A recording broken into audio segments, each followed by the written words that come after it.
Hello friends, ఎలా ఉన్నారు? ఈరోజు గ్రేవీ ఎగ్ కర్రీ చేస్తున్నాను.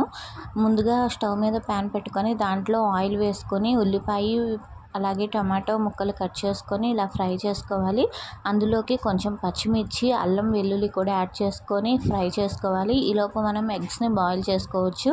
ఇలా ఫ్రై చేసుకొని వేగిన ముక్కల్ని ఒక మిక్సీ జార్లో తీసుకొని ఉప్పు, కారం అలాగే కొద్దిగా పసుపు యాడ్ చేసుకొని బాగా మిక్సీ పట్టుకోవాలి. ఫైన్ పేస్ట్ లాగా మిక్సీ పట్టుకోవాలి. ఆ తర్వాత అదే ప్యాన్ వేడి చేసుకొని దాంట్లో ఆయిల్ వేసి మనం మిక్సీ పెట్టుకున్న పేస్ట్ని మొత్తాన్ని దాంట్లో వేసుకొని ఫ్రై చేసుకోవాలి. ఇది చాలా టేస్టీగా ఉంటుందండి. బాగా ఫ్రై అవ్వాలి. అది ఆయిల్ పైకి తేలే వరకు ఫ్రై అవ్వాలి. అలా ఫ్రై చేసుకున్న వాటిల్లో మనం ముందుగా ఉడకబెట్టుకున్న ఎగ్స్ని కట్ చేసుకోవాలంటే కట్ చేసుకోవచ్చు, లేకపోతే అలాగే వేసుకోవచ్చు. నేనైతే కట్ చేసి వేసాను.